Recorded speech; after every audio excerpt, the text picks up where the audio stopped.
Morning विद्यार्थियों, आज आप लोगों को international business meaning and definition, need and importance के विषय में बताने जा रहे हैं। तो सबसे पहले आप ये जानिए कि international business meaning and need and importance के व्यवसाय क्या है। तो व्यवसाय के विषय में आप जानिए कि व्यवसाय क्या है। ये आप जानते हैं कि पहले हम लोगों को जो है अपनी आवश्यकता जो है मनुष्य की आवश्यकता कम थी, और जैसे जैसे संस्कृति और सभ्यता का विकास होते चला गया वैसे वैसे मनुष्य की आवश्यकता बढ़ती चली गई। और कभी आवश्यकताएं जब बढ़ती चली गई, सभ्यता और संस्कृति का विकास होते चला गया, तो उससे पहले मनुष्य अपनी आवश्यकता को पूर्ति करता था वस्तुओं को आदान प्रदान करके, जिसको बार्टर सिस्टम के द्वारा जाना जाता है। अपनी वस्तु को आदान प्रदान करके अपनी आवश्यकता को वह पूर्ति करता था, और उस समय में उसकी आवश्यकताएं भी सीमित थी, सारी आवश्यकताएं एक दूसरे से पूर्ति हो जाता था। लेकिन आज ग्लोबलाइजेशन है, पूरी दुनिया में हम ये देख रहे हैं कि प्रत्येक मनुष्य की आवश्यकताएं बढ़ गई है, और आवश्यकताएं बढ़ गई है तो उसमें आपको जो है इंटरनेशनल बिजनेस की आवश्यकता हो गई है। आप अदली बदली से काम नहीं चलता है। अब एक वस्तु जो है दूसरे वस्तु को, दूसरे व्यक्ति को आवश्यकता को हम देते थे, और वह जो है अपनी आवश्यकता को पूर्ति करता था, और जो हमारे पास अधिक होता था उससे ले लेते थे और हम उसको दे देते थे। इस प्रकार से आवश्यकता को पूर्ति करता था। लेकिन ज्यों ज्यों सभ्यता और संस्कृति का विकास होते चला गया, वैसे वैसे जो है हमारी आवश्यकता बढ़ती चली गई, और व्यापार में भी जो है बढ़ता चला गया। तो व्यवसाय दो या दो से अधिक व्यक्तियों, एकाकी व्यापार भी होता है जो सिंगल व्यक्ति अपना चला सकता है व्यवसाय। दो या दो से अधिक व्यक्ति मिलकर के व्यापार चला सकता है, और संयुक्त पूंजी कंपनी वाली भी व्यवसाय चला सकता है। लेकिन आज जो है हम लोगों को मुख्यतः जो है इंटरनेशनल बिजनेस पर देखना है।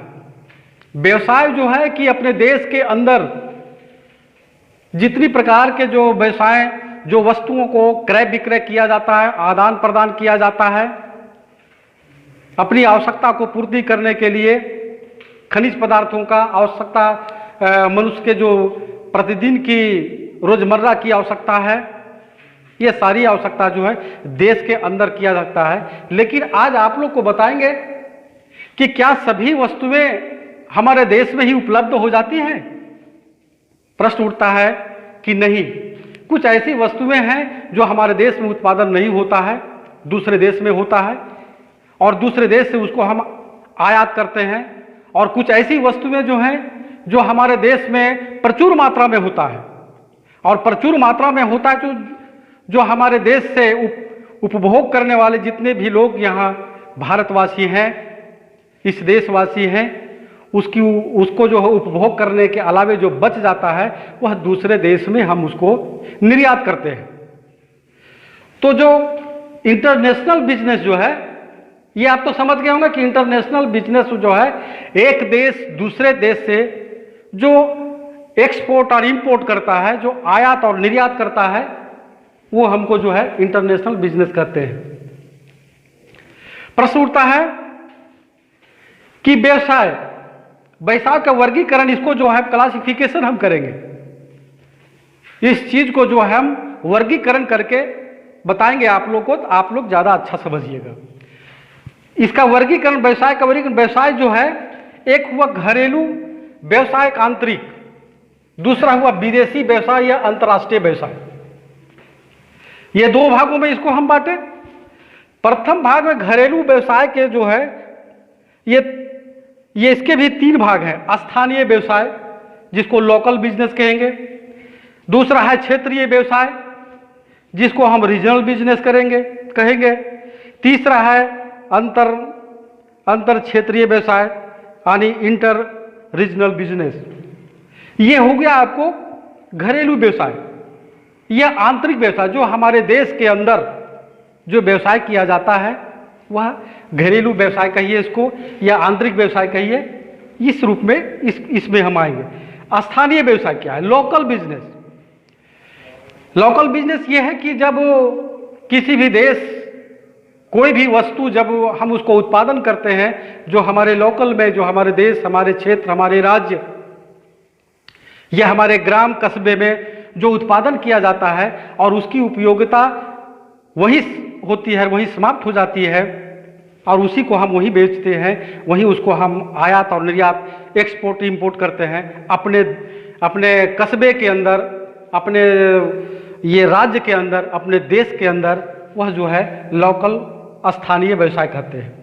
क्षेत्रीय व्यवसाय जैसे कुछ क्षेत्रों में है, जैसे ये माना गया है कि हमारे क्षेत्र में धान की खेती अधिक होती है, कुछ क्षेत्र में गेहूं की खेती अधिक होती है, कुछ क्षेत्र में बाजरे की खेती अधिक होती है, कुछ क्षेत्र में आलू की खेती अधिक होती है, कुछ क्षेत्र में चने की खेती अधिक होती है। तो क्षेत्रीय व्यवसाय तो ये हो गया कि जिस क्षेत्र में जो अधिक उपयोगिता होती है और जो सामान का उत्पादन किया जाता है वह हम दूसरे क्षेत्र में उसको जो है निर्यात करते हैं, भेजते हैं, बेचते हैं और उसके बदले में जो हमको क्या मिलता है, उसके बदले में हमको रुपया मिलता है, हमको पैसा मिलता है, जो जिस चीज़ की हमको आवश्यकता होती है उस चीज़ को हम खरीदते हैं। तो ये हो गया क्षेत्रीय व्यवसाय। जैसे रांची में जो व्यवसाय हुआ वह चतरा में व्यवसाय नहीं हुआ, जो चतरा में व्यवसाय हुआ वो रांची में नहीं हुआ। तो इस प्रकार से हम आदान प्रदान करते हैं अपने क्षेत्र के अंतर्गत। अंतर क्षेत्रीय व्यवसाय, अंतर क्षेत्रीय व्यवसाय क्या है? अंतर क्षेत्रीय व्यवसाय ये है, जैसे हम झारखंड एक राज्य है, रांची एक राजधानी है और झारखंड उसी तरह से भारत एक देश है। और आपको ये फोकस देना है कि इंटरनेशनल बिजनेस के विषय में हमको समझना है। तो भारत एक देश है, तो कुछ ऐसे राज्य हैं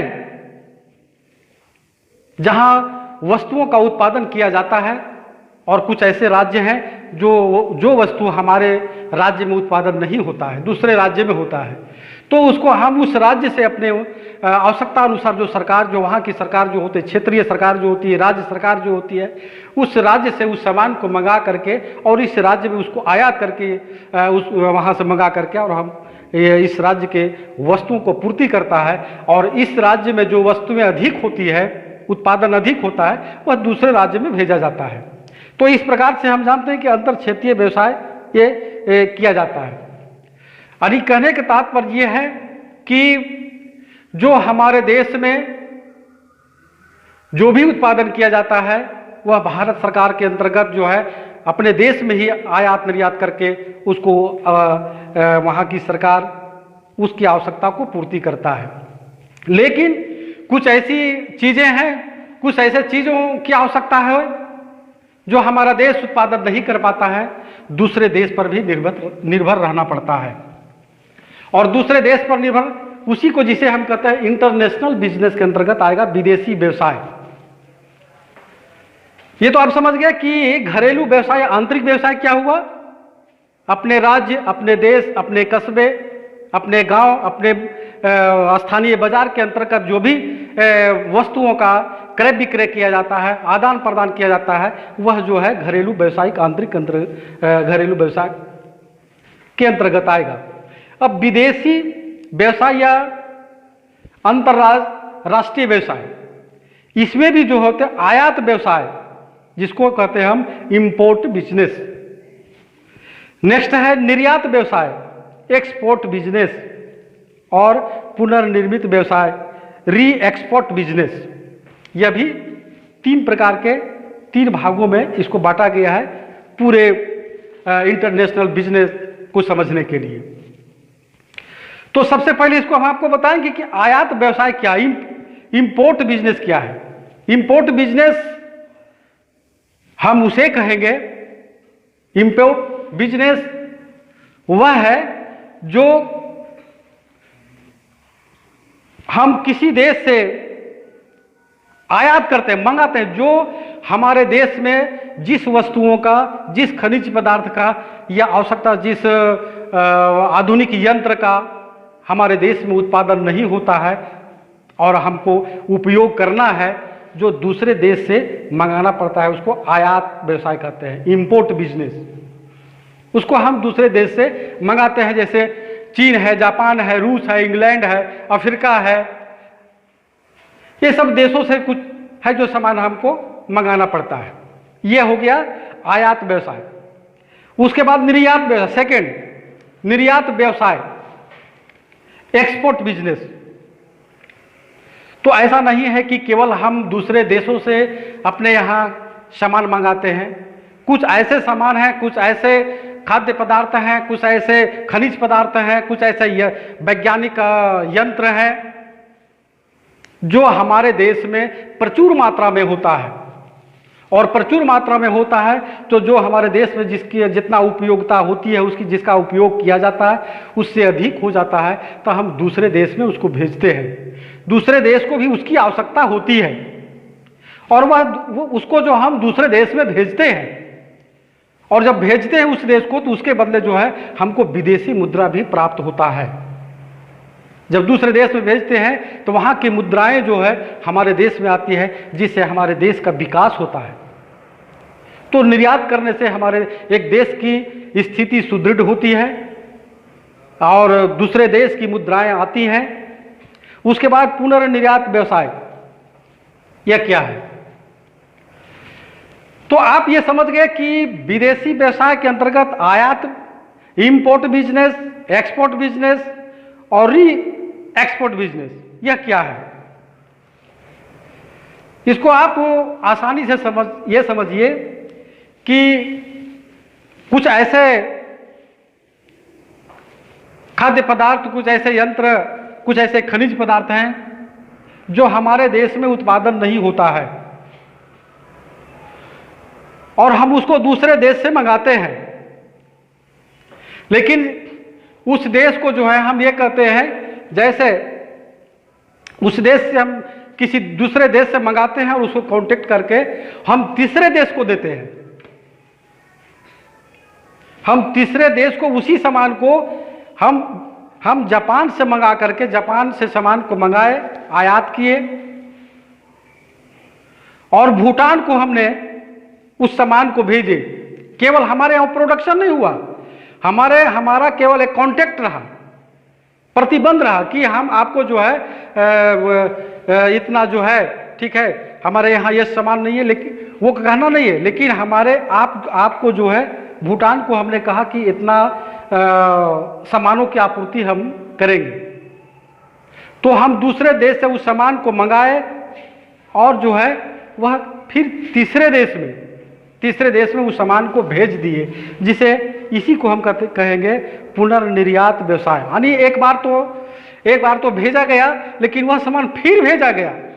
उसको शाब्दिक अर्थ में ये कहिए, साधारण भाषा में, कि एक बार उसको निर्यात किया गया और पुनः फिर निर्यात किया गया। तो इसको ये हम कहेंगे कि ये री एक्सपोर्ट बिजनेस के अंतर्गत आता है। तो यह जो है व्यवसाय जो है पूरी दुनिया, ग्लोबलाइजेशन जो है पूरी दुनिया का व्यवसाय जो है इसी अंतर्गत जो निर्धारित है, और भिन्न भिन्न रूपों में, भिन्न भिन्न शब्दों में इसको जाना जाता है, लेकिन आंतरिक यही है। उसके बाद फिर ये हम आपको बताएंगे। तो ये तो आप समझ ही गए होंगे। अब प्रश्न उठता है कि अंतर्राज्यीय व्यवसाय का महत्व क्या है, इसको आपको जानना जरूरी है, इसलिए कि ये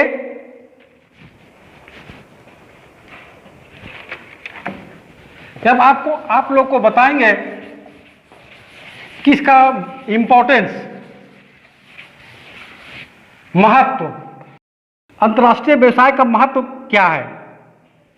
तो ये आप जानते हैं कि कोई भी देश अपने आप पर निर्भर नहीं रह सकता है।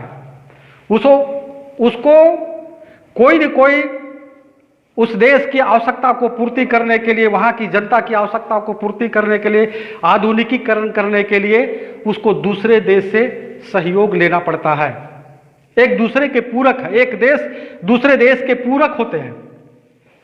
और अभी आपको बताया कि ये इंटरनेशनल बिजनेस के अंतर्गत जो है एक सामान को हम लोग जो है आयात और निर्यात करते हैं। तो इसका अंतर्राष्ट्रीय व्यवसाय का महत्व है जैसे जैसे हम ये बताया आपको कि क्यूबा है, चीन है, जापान है, अमेरिका है, आदि आदि देशों से कुछ ऐसा सामान जो है हम भेजते हैं और कुछ ऐसा सामान जो है हम मंगाते हैं। तो जब इसका महत्व कि जब कोई भी सामान जब हम भारत जैसे एक देश है, इस देश से मान लो कोयला हम यहाँ से भेजते हैं तो उससे विदेशी मुद्रा हमको प्राप्त होती है, और विदेशी मुद्रा प्राप्त होती है तो हमारे देश का जो है आय बढ़ता है, और देश का आय बढ़ने से देश का विकास होता है। तो इसलिए इसका महत्व जो है काफ़ी महत्व है अंतर्राष्ट्रीय व्यापार में और ग्लोबलाइजेशन में। देश किसी भी देश को विकास करने के लिए ये इंटरनेशनल बिजनेस आवश्यकता है। तो सबसे पहले इसकी कुछ तो इसको कुछ भागों में बांटा गया है। पहला है कि विभिन्न प्रकार की वस्तुओं की उपलब्धता। इंटरनेशनल बिजनेस से ये होता है कि जो सामान हमारे यहाँ नहीं है, जिसके विषय में हम जानते नहीं हैं, और वह विदेश से कुछ उस उत्पादन हो गया और हमारे यहाँ चला आता है, उसको हम आयात कर लेते हैं। तो आयात करने के बाद ये होता है कि उस वस्तु की आवश्यकता हो जाती है, नए नई चीज़ की आवश्यकता होती है जो हमारे आवश्यकता को पूर्ति होती है। उसके बाद अंतर्राष्ट्रीय भाईचारा एवं सार्वभौमिकता। इंटरनेशनल बिजनेस से यह है कि अंतर्राष्ट्रीय भाईचारा, जब एक देश दूसरे देश से व्यापार करता है तो एक संबंध, अच्छा संबंध हो जाता है एक देश दूसरे देश के साथ, भाईचारे का होता है, कटुता नहीं होती है उसमें, जो है भाईचारे का हो जाता है, और वह एक देश दूसरे देश से एक दूसरे का विकास होता है, वह भी देश विकासशील होगा, और जिस देश से हम अपना सामान मंगाते हैं ये हमारा देश भी विकास होगा। तो उसमें जो है उसके बाद वैज्ञानिक, तीसरा वैज्ञानिक अनुसंधान का विकास। कुछ ऐसे चीज़ है जो हमारे देश में नहीं है और दूसरे देश से जब उसको हम आयात करते हैं तो धीरे धीरे धीरे धीरे ये होता है कि उसको अनुसंधान करने के लिए उस देश में हमारे देश की जो वैज्ञानिक लोग हैं उस चीज़ को अनुसंधान करने के लिए लग जाते हैं और वह स्वतः उत्पादन करने लग जाते हैं। तो इससे ये हुआ कि वैज्ञानिक अनुसंधान का विकास भी होता है। उसके बाद नेक्स्ट पॉइंट है चौथा, प्राकृतिक संपदा का अधिकतम उपयोग।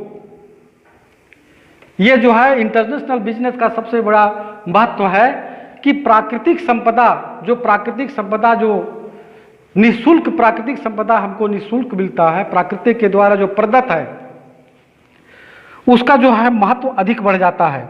जैसे नदियां हैं, जल है, मिट्टी है, वन है, खनिज है, ये सब जो है क्या है, ये सब जो है प्राकृतिक संपदा मिलता है जिसका महत्व दूसरे देशों में भी बढ़ जाता है।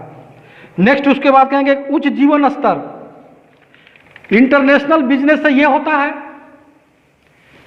कि लोगों का रहन सहन, जीने का जो पैगाम है, जीने का जो स्तर है वह बढ़ जाता है।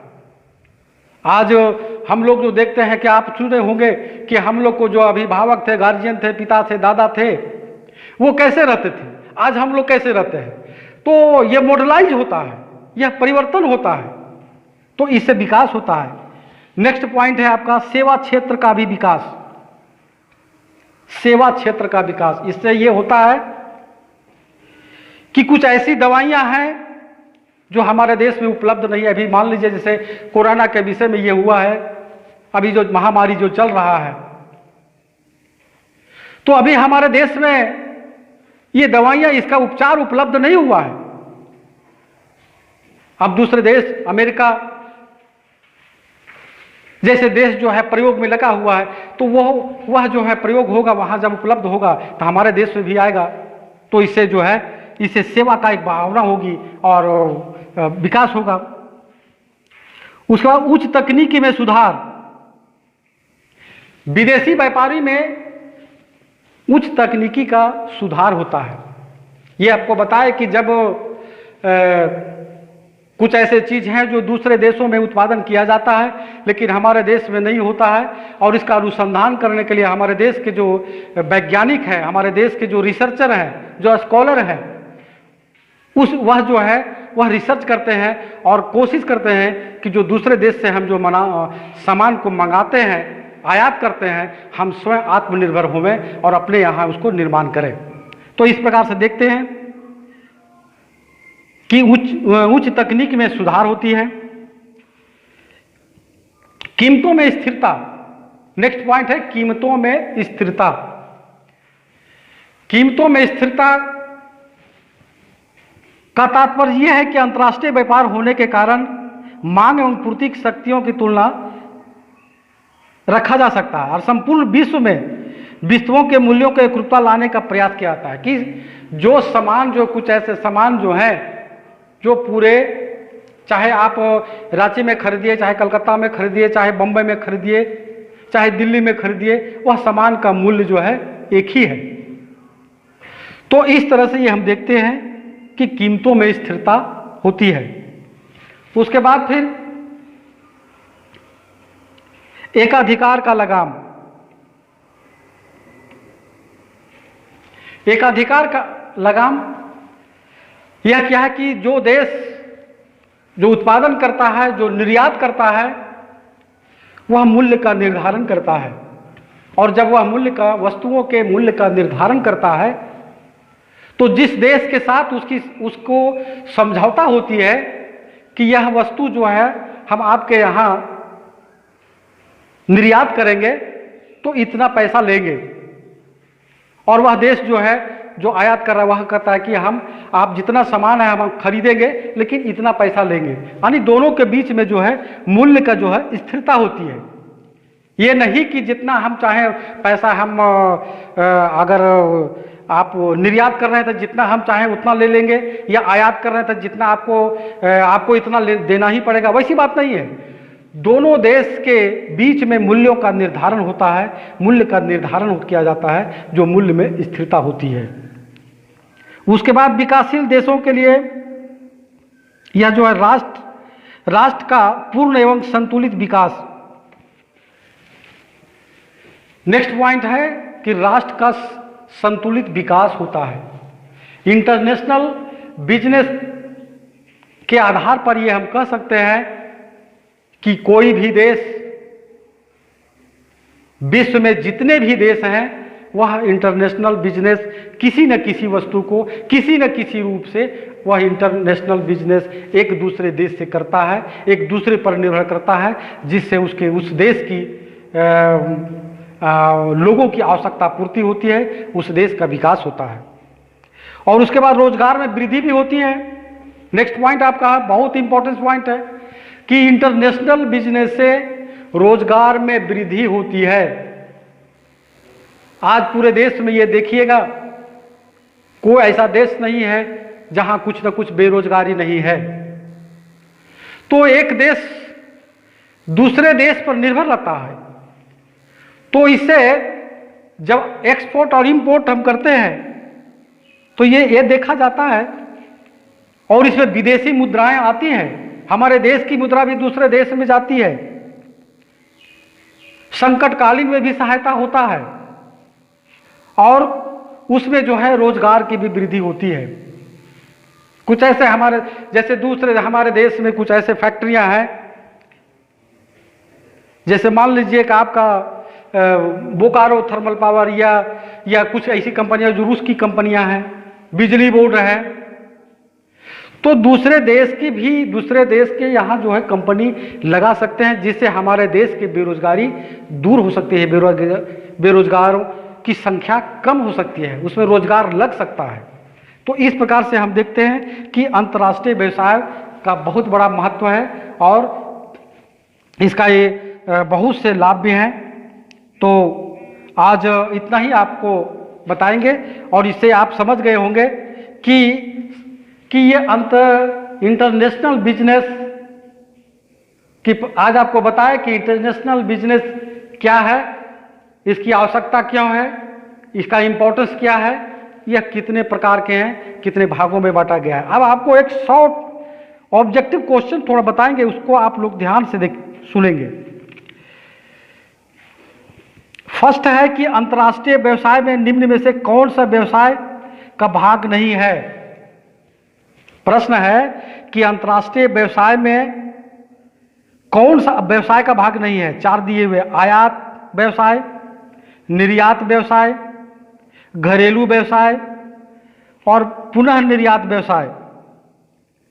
तो इसमें से आपका जो है सबसे सही उत्तर होगा घरेलू व्यवसाय। ठीक है, नेक्स्ट आपको बताते हैं स्थानीय व्यवसाय होता है। 4 ठो यहां ऑब्जेक्टिव दिया हुआ है। ए, देश के बाहर, देश के भीतर, प्रांत के भीतर, शहर के भीतर। स्थानीय व्यवसाय क्या हुआ? शहर के भीतर, सही जवाब। नेक्स्ट आपका है इनमें से कौन सा अंतर्राज्यीय लाभ के अंतर्गत आएगा? फर्स्ट आपका है विदेशी मुद्रा की प्राप्ति, राष्ट्रीय आय में कमी, शोषण, इनमें से कोई नहीं। तो इसमें से सही उत्तर आपका होगा विदेशी मुद्रा की प्राप्ति। नेक्स्ट क्वेश्चन आपका है जोधपुर से अमेरिका को निर्यात हुआ यह कौन सा व्यवसाय है? फर्स्ट में है घरेलू व्यवसाय, सेकेंड में है शहरी व्यवसाय, थर्ड में है राष्ट्रीय व्यवसाय, फोर्थ में अंतर्राष्ट्रीय व्यवसाय। तो यह सही जवाब होगा अंतर्राष्ट्रीय व्यवसाय। 5वां, आगरा से इंग्लैंड का व्यवसाय किस श्रेणी में आएगा? आगरा से इंग्लैंड 4 ठो वैकल्पिक है, अंतर्राष्ट्रीय व्यवसाय, राष्ट्रीय व्यवसाय, स्थानीय व्यवसाय, अंतर क्षेत्रीय व्यवसाय। तो इसमें सही उत्तर होगा अंतर्राष्ट्रीय व्यवसाय।